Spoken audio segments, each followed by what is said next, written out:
ನವಿಲು ಕುಣಿಯುತ್ತಿದೆ ನವಿಲು ಗೈಯುತ್ತಿದೆ ನವಿಲು ಕುಣಿಯುತ್ತಿದೆ ನವಿಲು ಗೈಯುತ್ತಿದೆ ನವಿಲು ಕುಣಿಯುತ್ತಿದೆ ನೋಡೆ ನೀ ನೋಡೆ. ಯಕ್ಷರಂಗ ಕಂಡಂಥ ಅತ್ಯಂತ ಮೇರು ನಟ ಪದ್ಮಶ್ರೀ ಚಿಟ್ಟಾಣಿ ರಾಮಚಂದ್ರ ಹೆಗಡೆಯವರ ಒಂದು ಹೆಸರಿನಲ್ಲಿ ಚಿಟ್ಟಾಣಿ ಯಕ್ಷಾಭಿಮಾನ ಟ್ರಸ್ಟ್ ಅನ್ನು ಒಂದು ಪ್ರಾರಂಭಿಸಿ ಆ ಟ್ರಸ್ಟಿನ ಮುಖಾಂತರ ಅವರ ಲೆಗಸಿ ಅಂದರೆ ಪರಂಪರೆ ಏನಿದೆಯೋ ಅದು ಮುಂದಿನ ಪೀಳಿಗೆಗೆ ತಿಳಿಯಿಡುವಂಥ ಒಂದು ಕೆಲಸಕ್ಕೆ ಅಥವಾ ಕೈಂಕರ್ಯಕ್ಕೆ ಯಕ್ಷಾಭಿಮಾನಿಗಳು, ಚಿಟ್ಟಾಣಿಯವರ ಹಿತೈಷಿಗಳು, ಚಿಟ್ಟಾಣಿಯವರ ಅಭಿಮಾನಿಗಳು ಎಲ್ಲರೂ ಸೇರಿ ಒಂದು ಪ್ರಯತ್ನವನ್ನು ಮಾಡ್ತಾ ಇದ್ದೇವೆ. ಅದರ ಸಂಬಂಧವಾಗಿ ಈ ಒಂದು ಪತ್ರಿಕಾಗೋಷ್ಠಿಯನ್ನು ಇವತ್ತು ಕರೆದಿದ್ದೇವೆ. ಆ ಟ್ರಸ್ಟ್ ಮಾಡುವ ಉದ್ದೇಶ ಏನಂತ ಹೇಳಿದ್ರೆ, ಚಿಟ್ಟಾಣಿಯವರಿಗೆ 2012ರಲ್ಲಿ ಯಕ್ಷಗಾನ ರಂಗಕ್ಕೆ ಪ್ರಪ್ರಥಮ ಬಾರಿಗೆ ಪದ್ಮಶ್ರೀ ಪ್ರಶಸ್ತಿ ಬಂತು.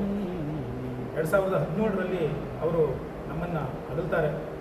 ಇವತ್ತು ಅವರು ಬದುಕಿದ್ರೆ ಅವರಿಗೆ 94 ವರ್ಷ ಆಗ್ತಿತ್ತು. ನಾವು ಎಲ್ಲ ಕಡೆ ಹೇಳ್ತೇವೆ, ಯಕ್ಷಗಾನ ರಂಗಕ್ಕೆ ಚಿಟ್ಟಾಣಿ ರಾಮಚಂದ್ರ ಹೆಗಡೆಯವರು ಸುಮಾರು 70 ವರ್ಷವನ್ನು ಯಕ್ಷಗಾನ ರಂಗಕ್ಕೆ ಹೇಳಿದ್ದಾರೆ, ಯಕ್ಷಗಾನ ಅಭಿಮಾನಿಗಳನ್ನು ರಂಜಿಸಿದ್ದಾರೆ. ಆದರೆ ತಿರುಗಿ ನಾವು ಅವರಿಗೆ ಏನು ಕೊಟ್ಟಿದ್ದೇವೆ ಅನ್ನುವಂಥ ಪ್ರಶ್ನೆಯನ್ನು ಯಕ್ಷಾಭಿಮಾನಿಗಳು, ಕೆಲವು ಕಲಾವಿದರು, ಅವರ ಮನೆತನದವರು ಎಲ್ಲರೂ ಇದನ್ನು ಯೋಚನೆ ಮಾಡಬೇಕಂತ ಒಂದು ವಿಷಯ. ಅವರಿಗೆ ನಾವು ನಿಜವಾಗ್ಲೂ ಏನೂ ಕೊಟ್ಟಿಲ್ಲ.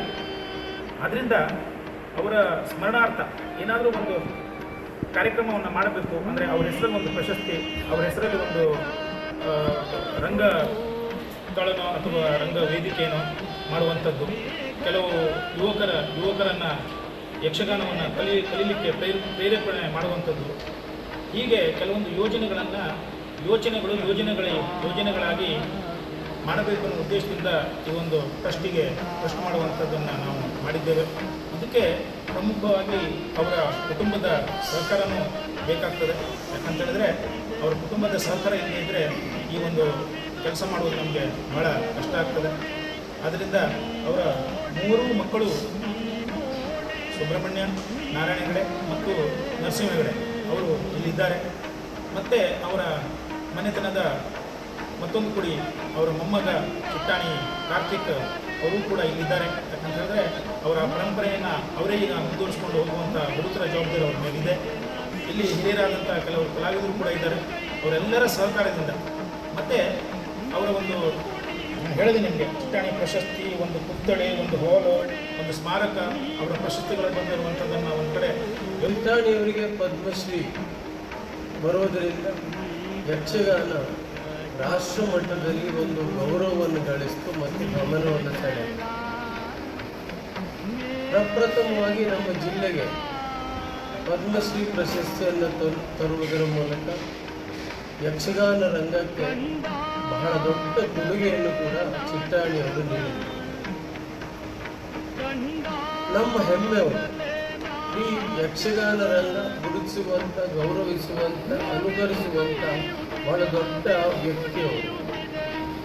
ಚಿಟ್ಟಾಣಿಯವರ ಹೆಸರಿನಲ್ಲಿ ಒಂದು ಪ್ರತಿಷ್ಠಾನ ಟ್ರಸ್ಟ್ ಆಗಬೇಕು ಹೇಳುವಂಥ ನಿಟ್ಟಿನಲ್ಲಿ ಕೆಲವು ವರ್ಷಗಳ ಹಿಂದೆ ಪ್ರಯತ್ನಗಳು ನಡೆದರೂ ಕೂಡ ಸಂದರ್ಭದಲ್ಲಿ ಮುಖ್ಯವಾಗಿ ಚಿಟ್ಟಾಣಿ ಹೆಸರಿನಲ್ಲಿ ಒಂದು ವಸ್ತು ಸಂಗ್ರಹಾಲಯ ಆಗಬೇಕು, ರಂಗಮಂದಿರ ಆಗಬೇಕು, ನಿರಂತರವಾಗಿ ಅವರ ಹೆಸರು ಉಳಿಸುವಂತೆ ವಾರ್ಷಿಕವಾಗಿ ಅನೇಕ ಕಾರ್ಯಕ್ರಮಗಳು ಆಗಬೇಕು. ಅದರ ಜೊತೆಗೆ ಹಿರಿಯ ಕಲಾವಿದರನ್ನು ಮತ್ತು ಕಲಾವಿದರನ್ನು ಗುರುತಿಸುವಂಥ ಕೆಲಸ ಕೂಡ ಆಗಬೇಕು ಎನ್ನುವಂಥ ನಿಟ್ಟಿನಲ್ಲಿ ಹಲವಾರು ಯೋಜನೆಗಳನ್ನು ಹಾಕಿಕೊಂಡು ಇವತ್ತು ಚಿಟ್ಟಾಣಿ ಯಕ್ಷಾಭಿಮಾನ ಪ್ರತಿಷ್ಠಾನ ಟ್ರಸ್ಟನ್ನು ಇವತ್ತು ರಚಿಸಲಾಗಿದೆ. ಅದಕ್ಕೆ ಅವರ ಕುಟುಂಬದವರೆಲ್ಲರೂ ಕೂಡ ಸಹಕರಿಸಿದ್ದಾರೆ. ಅವರೆಲ್ಲ ಚಿಟ್ಟಾಣಿಯವರ ಬದುಕಿನಲ್ಲಿ ಅಭಿಮಾನಿಗಳನ್ನು ಹೊಂದಷ್ಟು ಬಹುಶಃ ಯಾರೂ ಹೊಂದಲಿಕ್ಕೆ ಸಾಧ್ಯ ಇಲ್ಲ, ಅಷ್ಟು ಅಭಿಮಾನಿಗಳನ್ನು ಹೊಂದಿದ್ದಾರೆ. ಈಗ ಅವರನ್ನು ನಾವು ಕಳ್ಕೊಂಡಿದ್ದೇವೆ. ಆದರೆ ಅವರ ಶಾಶ್ವತವಾದ ಹೆಸರು ಉಳಿಯಬೇಕು ಅಂತಾದರೆ ನಾವು ಯೋಚನೆ ಮಾಡಲೇಬೇಕಿತ್ತು.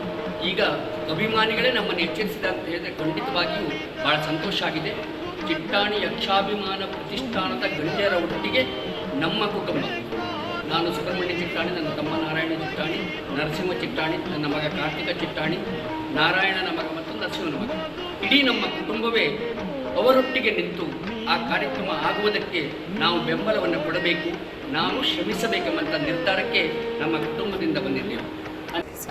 ನಮ್ಮ ಇಡೀ ಜಿಲ್ಲೆಯ ಇಡೀ ನಾಡಿನ ಕಲಾವಿದ ಪ್ರತಿನಿಧಿ, ಒಂದು ದೊಡ್ಡ ಪರಂಪರೆ ಇರುವ ಉತ್ತರ ಕನ್ನಡದ ಯಕ್ಷಗಾನಕ್ಕೆ ಒಂದು ದೊಡ್ಡ ಕಾಣಿಕೆಯನ್ನು ಕೊಟ್ಟ ವ್ಯಾಪ್ತಿ. ಯಕ್ಷಗಾನಕ್ಕೆ ದೊಡ್ಡ ಪರಂಪರೆ ಇದೆ ನಮ್ಮ ಜಿಲ್ಲೆಯಲ್ಲಿ.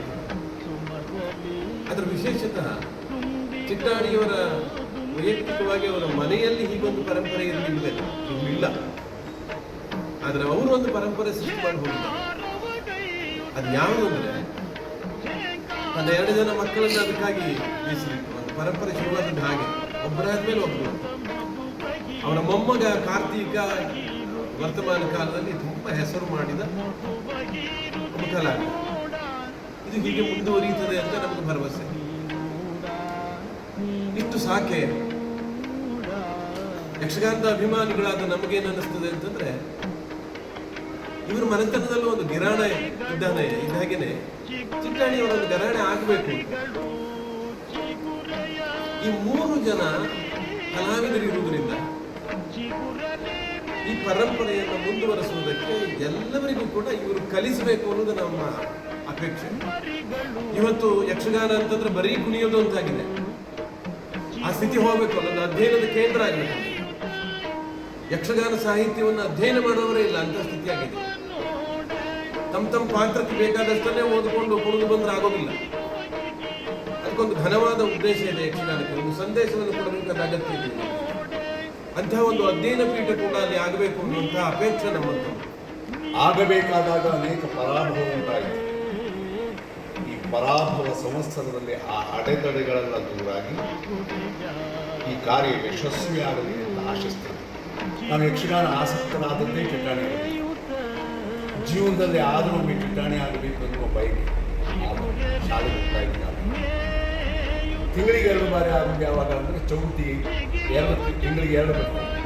ನನ್ನ ತಂದೆಯವರೊಂದಕ್ಕೆ ಗುರುಗಳು ಯಕ್ಷಗಾನ, ಅವರು ಇಡುಗುಂಜಿಗೆ ಹೋಗಿ ಪೂಜೆ ಮಾಡಿ ಬರುವುದರೊಳಗೆ ನಾವು ಯಕ್ಷಗಾನ ಮಾಡ್ತೀವಿ. ಆಗ ನಮ್ಮೊಳಗೆ ಸ್ವಲ್ಪ ಹೊಡೆದಾಟ, ನಾನು ಸ್ವಲ್ಪ ಹೊಡೆದು ಹಾಗಾಗಿ ಒಂದಿನಿಂದಲೂ ಇಂದಿನವರೆಗೂ ನಾನು ಆರಾಧಿಸುವ ಒಬ್ಬ ವ್ಯಕ್ತಿ. ಯಕ್ಷಗಾನಕ್ಕೊಬ್ಬನೇ ಚಿಟ್ಟಾಣಿ ಎನ್ನುವ ನೆಗಳತೆಗೆ ಪಾತ್ರರಾದಂತಹ ಕೇವಲ ಉತ್ತರ ಕನ್ನಡಕ್ಕೆ ಮಾತ್ರ ಅಲ್ಲ, ಯಕ್ಷಗಾನದ ವಲಯಕ್ಕೆ ಒಂದು ಆದರ್ಶಪ್ರಾಯವಾದಂತಹ ಮೆರುಗನ್ನು ನೀಡಿದಂತಹ ಶ್ರೀಯುತ ಪದ್ಮಶ್ರೀ ಚಿಟ್ಟಾಣಿ ರಾಮಚಂದ್ರ ಹೆಗಡೆಯವರ ನೆನಪಿನಲ್ಲಿ ಅದನ್ನು ಶಾಶ್ವತವಾಗಿಸುವುದಕ್ಕೆ ಅವರ ಕುಟುಂಬದವರು, ಜೊತೆಯಲ್ಲಿ ಅಭಿಮಾನಿಗಳು, ಎಲ್ಲ ವಲಯದ ಚಿಟ್ಟಾಣಿಯವರ ಆಪ್ತರು ಸೇರಿ ಈ ಕಾರ್ಯಕ್ರಮಕ್ಕೆ ಮುನ್ನುಡಿಯನ್ನು ಬರೆಯುತ್ತಾ ಇದ್ದಾರೆ. ನಿಜವಾಗಿ ಯಕ್ಷಗಾನಕ್ಕೆ ಪ್ರಪ್ರಥಮವಾದಂತಹ ಪದ್ಮಶ್ರೀಯನ್ನು ತಮ್ಮ ಪಾತ್ರ ಚಿತ್ರಣದ ಮೂಲಕವಾಗಿ ಅಭಿಮಾನಿಗಳ ಮನಸ್ಸಿನಲ್ಲಿ ಚಿರಸ್ಥಾಯಿಯಾದಂತಹ ಹೆಸರನ್ನು ಪಡೆದಿರುವಂತಹ ಚಿಟ್ಟಾಣಿಯವರು ಭೌತಿಕವಾಗಿ ಇವತ್ತು ಯಕ್ಷಗಾನ ವಲಯದಲ್ಲಿ ಇಲ್ಲದೇ ಇದ್ದರೂ ಸಹ ಅವರ ಹೆಸರು ಯಾವಾಗಲೂ ಅಜರಾಮರವಾಗಿರಬೇಕು. ಸೂರ್ಯ ಚಂದ್ರರ ಹಾಗೆ ಅದು ಹೊಳೆಯುತ್ತಾ ಇರಬೇಕು. ಮುಂದಿನ ತಲೆಮಾರಿಗೂ ಸಹ ಚಿಟ್ಟಾಣಿಯವರ ವ್ಯಕ್ತಿತ್ವದ ಪರಿಚಯ ಶಾಶ್ವತವಾಗಿ ಆಗುವುದಕ್ಕೆ ಈ ಕಾರ್ಯ ಎನ್ನುವುದು ಖಂಡಿತ ಅವಕಾಶವನ್ನು ಒದಗಿಸಿಕೊಡುತ್ತದೆ. ಅವರ ಕುರಿತಾದ ಪರಿಚಯವನ್ನು ನಾನು ಮಾಡಬೇಕಾದ್ದಿಲ್ಲ. ಬಹುಶಃ ಯಕ್ಷಗಾನ ವಲಯದಲ್ಲಿ ಯಕ್ಷಗಾನೇತರರಿಗೂ ಚಿಟ್ಟಾಣಿಯವರ ಹೆಸರು ಗೊತ್ತುಂಟು. ಇವತ್ತು ಚಿಟ್ಟಾಣಿ ಎನ್ನುವ ಹೆಸರು ಮನೆ ಮಾತಾಗಿದೆ. ಚಿಟ್ಟಾಣಿಯನ್ನೇ ನೋಡಿರಲ್ಲ ಪುಟ್ಟ ಬಾಲಕ ಒಂದು ಕಾಲನ್ನು ಎತ್ತಿಟ್ಟ ದಾರಲ್ಲಿರುವ ಬಾಲಕರು ಹೇಳುವುದು ಚಿಟ್ಟಾಣಿ ಕೊಡದಲ್ಲಿ ಇದ್ದಾನೆ ಅಂತ. ಅಂದ್ರೆ ಅಷ್ಟು ಕೀರ್ತಿಯನ್ನು ಪಡೆದವರು, ಅಷ್ಟು ಹೆಸರನ್ನು ಮಾಡಿದವರು ಚಿಟ್ಟಾಣಿಯವರು. ಉತ್ತರ ಕನ್ನಡದ ಹೆಮ್ಮೆಯ ಕಲಾವಿದ, ಶ್ರೇಷ್ಠ ಕಲಾವಿದ. ಬಹುಶಃ ಸುದೀರ್ಘ ಕಾಲ ಈ ರಂಗವನ್ನು ಆಳಿದವರು ಬಹುಶಃ ಯಾರು ಇಲ್ಲವೇನೋ ನಾನು ತಿಳಿದ ಹಾಗೆ. ಅವರು 14ನೇ ವಯಸ್ಸಿನಲ್ಲಿ ರಂಗಕ್ಕೆ ಪ್ರವೇಶ ಮಾಡಿದವರು ಅಂತ ಕೇಳಿದ್ದೇನೆ ನಾನು, ಅವರ ಪುಸ್ತಕದಲ್ಲಿ ನಾನು ಓದಿದ್ದೇನೆ. ಅಂತಹ ಕಲಾವಿದರು 84 ವರ್ಷ ಬದುಕಿರುವಂತಾದರೆ ಅವರು ಸುದೀರ್ಘವಾದ ಯಕ್ಷಗಾನ ಸೇವೆ ಎಷ್ಟು ದೊಡ್ಡದು ಎನ್ನುವುದನ್ನು ತಾವು ನಿರ್ಣಯಿಸಬಹುದು, ತಿಳಿಯಬಹುದು. ಅಂತಹ ಕಲಾವಿದರು ಆಮೂದಪೂರ್ವ ಯುಗಕ್ಕೊಬ್ಬರ ಅಂತಹ ಕಲಾವಿದರು. ಆ ಥರ ಅಂತಹ ಕಲಾವಿದರ ನೆನಪಿಗಾಗಿ, ಅಂತಹ ಕಲಾವಿದರ ಹೆಸರು ಚಿರಸ್ಥಾಯಿಯಾಗಿ ಉಳಿಯಬೇಕು ಅಂತಾದರೆ ಇಂತಹ ಕಾರ್ಯವನ್ನು ಸಮಾಜದವರು ಮಾಡಬೇಕು, ಅಭಿಮಾನಿಗಳು ಮಾಡಬೇಕು. ಚಿಟ್ಟಾಣಿಯವರು ಪ್ರೇರಣೆ ಅಂತ ತಿಳ್ಕೊಳ್ತೇನೆ.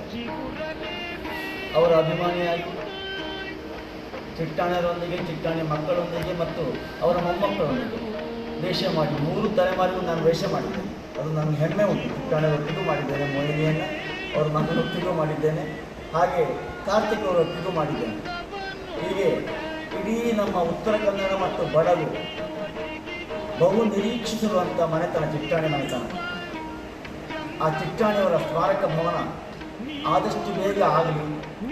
ಅದು ಮಾಡುವಂಥ ಹೊಣೆಗಾರಿಕೆ ಕೇವಲ ಟ್ರಸ್ಟಿಗೆ ಮಾತ್ರ ಅಲ್ಲ, ಎಲ್ಲ ಯಕ್ಷಗಾನ ಅಭಿಮಾನಿಗಳಿಗೂ ಅದರ ಹೊಣೆಗಾರಿಕೆ ಉಂಟು. ಇದೊಂದು ನಾಗರಿಕ ಹೊಣೆಗಾರಿಕೆ ಎಂಬುದಾಗಿ ನಾವೆಲ್ಲ ತಿಳ್ಕೊಂಡು ಅದನ್ನು ಆದಷ್ಟು ಬೇಗ ನಿರ್ಮಿಸೋಣ ಮತ್ತು ಸುವ್ಯವಸ್ಥಿತ ದೃಷ್ಟಿಯಲ್ಲಿ ಸಮಾಜದ ಮುಖಿಯಾಗಿ ಅದು ಕಾರ್ಯವನ್ನು ನಿರ್ವಹಿಸಲಿ. ಆ ಭವನವೂ ಹಾಗೆ ನಿರ್ಮಾಣ ಆಗಲಿ ಎಂಬುದಾಗಿ